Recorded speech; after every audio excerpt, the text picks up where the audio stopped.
My name is Joe Pierce. I'm very honored to serve today as your worship associate.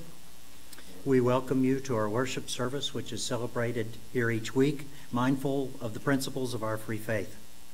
To describe a bit about what Unitarian Universalism is, I will share with you some words from Eric Restley. Unitarian Universalists have different religious beliefs, but share a common faith. We know that life is holy, that each person is worthy, and that, when we join together to plant the seeds of love, the world blossoms.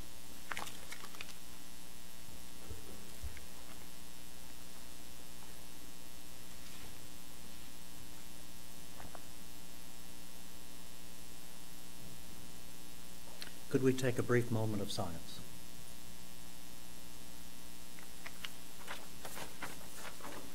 Hazrat Mirza Ghulam Ahmad. People are unaware of the true nature of fasting.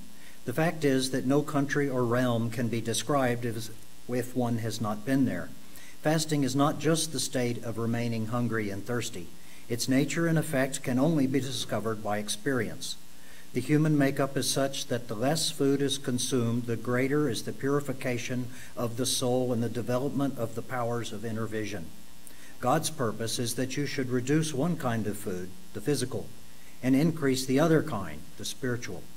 The person fasting must remember that the aim is not simply to remain hungry. He should be engrossed in the remembrance of God so as to attain severance from worldly desires. The object of fasting is that a person should abstain from the food which nourishes the body and obtain other food which satisfies and brings solace to the soul. Those who truly fast for the sake of attaining to God, and not merely as a custom, should be absorbed in the praise and glorification of God and in meditating upon his unity. Now please welcome Harun Patel.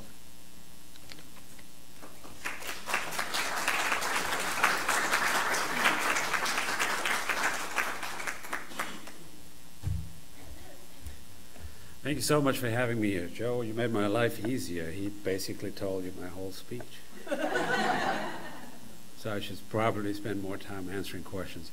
It's great to be here with you and share some of my thoughts and what we do in the month of Ramadan, what it is. Joe has already given you an introduction. It's nice to be back here. The first time I was here, I was doing some Tai Chi, so thank you for having us. This is going to be very open and interactive. I'm happy to entertain any questions, or if you want to hold it till the end, I'll be sure to give you enough time.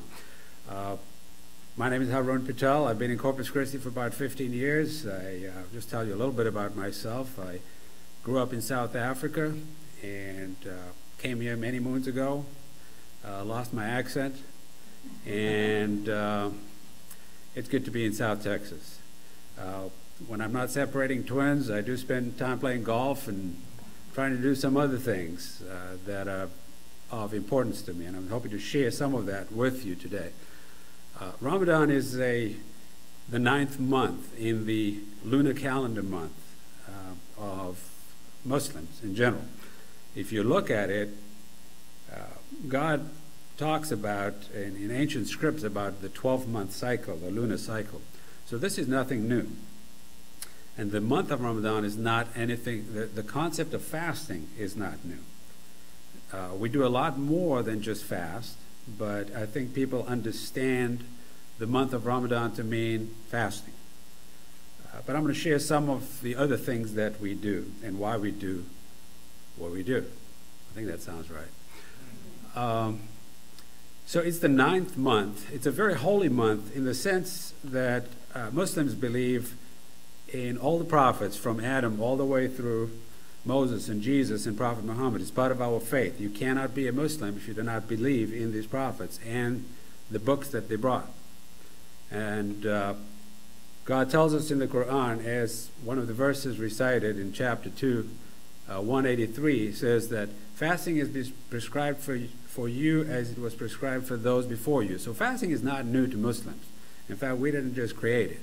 Fasting was there long before. Moses fasted. Jesus fasted. We know that the prophet, Muhammad, may peace be upon him, said in an authentic saying that the best of fasts is the fast of David. And David used to fast every other day. I'm not suggesting you do that. But the point being that fasting has been around for eons, and as mentioned, has got tremendous benefit. Now, I'm a medical person, and I'd like to share with you some of the medical benefits, but I'm not going to make this a medical talk. I encourage all of you to look up, and there's so much information out there, but the things that we are learning about fasting in this day and age with modern science, modern technology is phenomenal. Now, as a spiritual person, we shouldn't be surprised, right? Because we believe that God is great and God is the creator of everything, and God does not wish upon us any harm. He would not prescribe fasting upon us if it was going to be harmful for us, and that's what I truly believe. It might have taken us several hundred years to figure that out, because humans, our knowledge and our capacity is limited compared to the divine. But there's definitely value. There's the spiritual value, and some of that was mentioned. And that's obviously a major reason that we fast. It's not just the fact that you stay away from what is legally allowed to you. So stay away from food and drink. And I know growing up, and when you're young or when you have your kids and you're trying to get them to learn to fast, you think about it and you say, boy, this can't be good for you. I mean, come on, staying away from water and food, it's got to be harmful to you. And I'm reassured by the fact that now more and more, as you read about it, at least in the medical side of things, there's more and more evidence that it's actually beneficial to you. And so that's why I say I shouldn't be surprised, but, again, God does not intend us harm. So it's not just staying away from food and water. It's also staying away from other things that are legal to us, including, intimate relationships, smoking. Basically things that you would normally do, that was allowed for you to do. And if you can stay away from what's legally allowed for you, then how much easier, or the next challenge becomes, can I stay away from those other vices that are normally not allowed for me? So you name it, you take your pick, right? Adultery is bad. It's even worse when you're fasting. Backbiting, slander, speaking ill of someone, being mean to someone. And so as Muslims, we firmly believe that if it's simply staying away from food and water, and you've learnt nothing, or you have not changed any of your behavior in this entire month, then you probably haven't achieved enough. And the prophet talks about this. He says, if you go through an entire month, and all you've done is stayed away from food and water, then you've lost the benefit of the fasting month. And so what we try to do on the spiritual side of things is do more.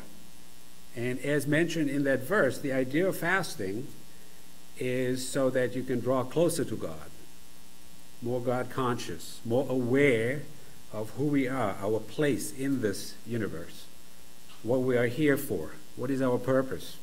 And so I know when you're starting to fast, and if you've never fasted, and I've seen, trust me, none of us are holier than thou. When you first start to fast, you get cranky. End of the day, you're no water, no food. First few days, I suggest, you give your Muslim friends a little leeway. But you quickly get into the swing of things. And that's one of the reasons we're encouraged to fast throughout the year.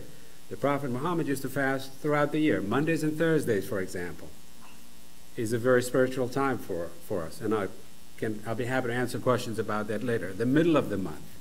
And again, this is not new to Islam. Prior religions have done the same. Prior prophets have done very similar. So the idea of fasting gets you closer to God, makes you more God conscious, makes you aware of what you're supposed to be doing in this world. In addition to that, there's the other benefits. So if you can stay away from those things that are legal to you, and then you move it a notch higher and you are nicer to people, friendlier to people, don't talk bad about people, don't backbite, don't slander, then you have elevated your level of spirituality, whether you like it or not. And that's the goal, really, is how can we become better people? And the month of Ramadan is supposed to do that. And so it's a lot of reflection, self-assessment at the beginning and definitely at the end. And the idea, and in another saying as well, the idea of the month is that it changes you, it rejuvenates you, refreshes your spirit, but it should carry you through the rest of the year.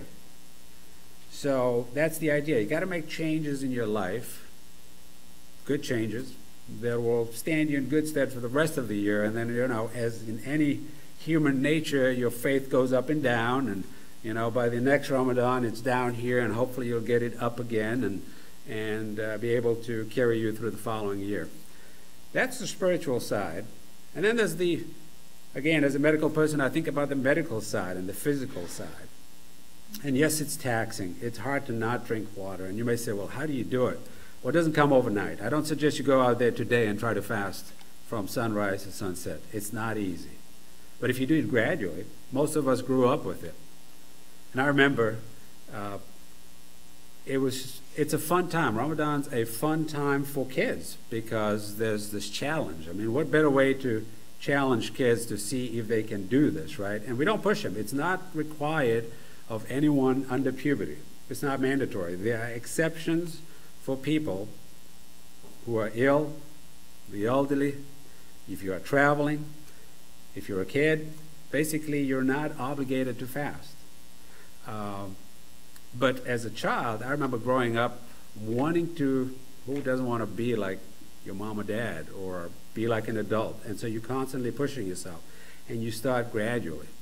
And from a physical side of things, there's plenty of evidence now. A lot of it is animal studies, but there's increasing human evidence that fasting, what they call intermittent fasting, is actually good for you. And I'll just mention some of this here. So by intermittent fasting, it means maybe what they suggest is maybe a couple times a week or once a week. And you're not going to see immediate changes. It's going to take some time. So there's that physical benefit. So some of the benefits, weight loss. Obviously, I lose some weight and then I gain it right back. It's difficult for many Muslims to lose weight in the month of Ramadan because we fast, and I guess what we have in the evening. And so it's not a matter of gorging yourself out, but it's a type of foods. And this, you got to separate what the religion says and what different cultures say. So different cultures separate in different ways, celebrate in different ways. So if you're in Indonesia, in some parts of Java, snails are a big deal. I'm not a big fan of snails, but I mean, if you consume a large amount of snails and you consume large amounts of whatever, in India, in parts of the Middle East, fried foods are a big deal at the end of the day. So you can figure that if you're filling yourself up with a whole bunch of fried food, it's probably a little difficult to lose weight. But weight loss is one of those things. It decreases so many bad things, your cholesterol, your blood pressure. People, there's evidence now that it improves your immune system. I'm talking about just fasting in general. I'm not talking about Ramadan. I'm not talking about the way we fast. I'm talking about fasting in general. Staying away from food and water for specific periods of time. Please check with your doctor first. But there's more and more healthcare people are incorporating it into a comprehensive way of treating many of these conditions. There's some reasonable proof that it actually improves your immunity. So there's plenty of studies now showing that cancer patients actually bounce back a lot quicker if they have some degree of abstention from food and drink for small periods of time than if you just do it as business as usual. So it's part of a whole comprehensive thing. Talk about living longer and healthier. So I would encourage you to look it up. Talk to people. Talk to healthcare people, and you'll see how much. It's not, I want to say it's sort of a fad, but as we discover these things, the value of it, it brings me back to the original purpose of me being here or sharing with you my faith. So for example, as a medical person, I read in the Quran about the development of the fetus. And it's in so much detail, and you would wonder that 1,400 plus years ago, with no microscopes, no whatever, if you were a Bedouin in the middle of the Arabian desert, what did you know about what the little embryo meant and how it grew and stuff like that, right? And then it gets verified now in the 60s and 70s by all these embryologists, and now we understand this, but it's been in Holy Scriptures in many different ones beforehand. And similarly, I look at fasting the same way, right? God does not intend upon us harm or hardship. And so there was value in fasting always, since the time of Abraham and before. We're just now seeing some of these physical benefits. What else do we do in the month of Ramadan? We wake up real early. It is encouraged. So the idea is not to starve yourself. In fact, it is a tradition, and it's encouraged for you to get up early. And you know that early hours of the morning tend to be very quiet and spiritual. I mean, there's just so much more. I don't know about you, but I get so much done between the hours of 4 and 5:30, 6 o'clock than I can between 7 o'clock and 3 p.m. Just that time to yourself, quiet time, time for reflection, time for meditation, time for prayer. And you're encouraged to get up early. So Muslims tend to get up earlier. The fasting time is actually not from sunrise, it's from dawn, which is a good half hour, 45 minutes before sunrise. And you're encouraged to have something to eat, something small to eat. Now, most of us have traditional breakfast, coffee or cereal or something like that. Drink a bunch of water, kind of fill it up till here, and then you fast. And if you do it, as many of us do throughout the year, it's pretty easy. And I'm not just saying this. If you try it for yourself, you'll find that it's not that difficult. I find myself working throughout the day and I haven't had lunch. I'll work through, many of you probably find this, and it's 5 o'clock, and then you do what I do and you binge it. But you basically don't eat anything for the rest of the day. You tend to pray more. You're encouraged to pray more. The month of Ramadan is a very holy month. We believe that, as was mentioned by the Prophet, all the Holy Scriptures are believed to have come down in this month, whether it's the Psalms of David or Abraham, the tablets of Abraham, or the tablets of Moses or Jesus. All the Holy Scriptures had come down. Even the Holy Quran was revealed in this month.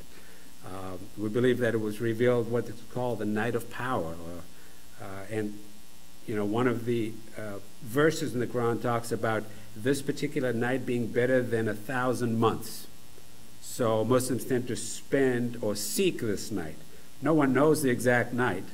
People have tried to extract things, and the 27th of the month is traditionally when the majority of people spend a lot more time in the mosque, a lot more time in prayer.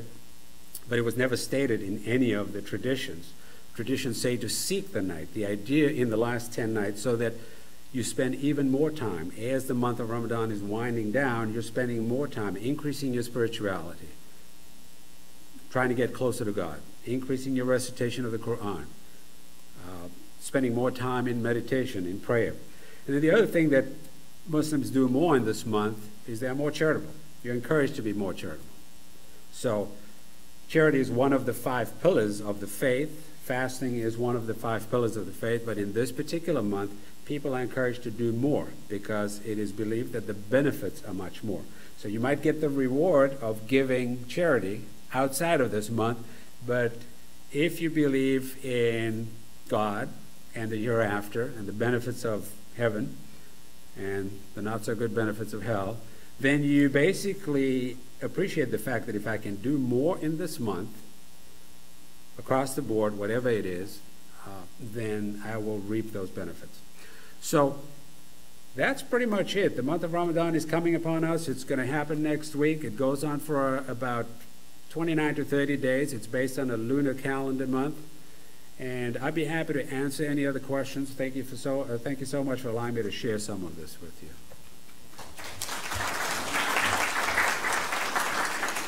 Questions now? Or? Yeah. Anybody have any questions they'd like to pose to Harun? Yes, sir. Please. Yes, sir. So it will start next. So it's interesting because it's confusing. It runs on a lunar calendar month. And even though we can calculate it specifically, there are still some people that wish to sight the moon. But it's technically supposed to start on the 26th of May. And it's supposed to go for 29 days. And it varies because the lunar calendar month shifts. And so every year it moves by about 10 or 11 days, and it's earlier. So this year, Should be good. It's going to be some of the longest days. Yeah. But it's starting on the 26th of May. It will end about the 25th of June. And then I forgot to mention, but at the end of this month, there's a very festive occasion, and I invite all of you to join us here at the local Islamic Society. It's on McArdle. Very festive. Kids get to come out in their best outfits, and people dress up, and there's food. And you know, when you fasted for a month, it's very difficult to eat a whole lot. But so there's a lot of food, and come by and share with us, please. Anything else? Yes, ma'am. I'm just curious, since it's during the hot summer months and all too, and which is supposed to be, creating, you're supposed to be strengthening your good habits. What about exercising and stuff like that? Yep. Since that's supposed to have so many other benefits. Right. Something that a lot of people slack on and want to get back to. Is that something that is also encouraged during that time? Absolutely. Very good question. So the question is about exercising. I mean, there's no substitute for exercising, and I tell you, a lot of us have made the excuses, and there's certain customs that prefer to sleep during the day. But, we're in good old US of A, right? You work, work, work. But you're encouraged to do all those things. There are a lot of elite athletes, as you probably know or read about, football players. They adjusted, and there's actually a science behind this now, because these guys want to maintain their faith, guys, gals, whoever it is, and so they come up with specific diets and rehydration patterns and the way they work out. I'll tell you personally, my kids get me off the couch all the time because they're big on exercising, and so, go out for a run, preferably just before it's time to break your fast, because I know I'm going to be thirsty. But there are many people that do that. And I think it's encouraged that you don't become a couch potato, that you don't use this as an excuse to become, sedentary and do nothing. But in fact, you're encouraged to keep working, not stop working. Keep working. And so if exercise is part of your routine, then yeah, definitely. And so again, the other part about fasting being all that benefit, if you don't do all the other things, in terms of physical benefit, you're probably not going to see some of the effects that fasting has by itself. I don't know if that answers your question. Yes, ma'am. Well, I have a point I'd like to make. May I please? Excuse me, Elaine. We were concerned about the mosque in Victoria, and we're also concerned that the local mosque might feel uncomfortable in Corpus Christi, and we want you to know that we support and we stand with you, and we want you to call on us. And I just wonder if you have any thoughts or comments on that. Things are going. Thank you very much. Thanks. I mean, Corpus Christi community is a good one. I think a lot of good people here. A lot of good people here too. A lot of people use religion on all sides of the divide, right, for their own whatever nefarious purposes. They take the scripture and they misinterpret it, and we've seen it in all religions. But we're reassured, encouraged by the fact that there's a lot of good people around us. And, the thing in Victoria was disturbing, but something good has come out of it. I mean, the support they got was phenomenal. People just came out from everywhere. Financial support, moral support. And I think good people always prevail. I think good will always prevail. And so we're always going to be challenged by these I don't want to use the word extremists, but there's extremists and people who hijack religions for their own purposes. But I think ultimately, sensible, level-headed, good people will prevail. Thank you. Okay. Yes. When you fast, is it just during the day you eat something in the evening? Yes, absolutely. So question is whether we eat anything in the evening? Yes, sometimes too much, but so the fasting, the idea of fasting is abstention from all those things I mentioned only during the day. At night, knock yourself out. You can do whatever you want, right? Of course, people eat. There's special prayers in the evening that are held in the mosque in the month of Ramadan that are not held throughout the year. So the mosque becomes a focal point. More people come to the mosque. There's a lot more camaraderie, a lot more sense of community. Prayers are offered in congregation or by yourself. And you're encouraged to do all of these things. I can tell you what you do lack is sleep. So your sleep does cut down. But again, the idea being, if your attitude is, I've got this 1 month to cleanse myself, to do all the things I'd like to do, then a little bit of sacrifice of sleep is probably worth it. But yes, you can eat, you can do anything else that you want to do at night.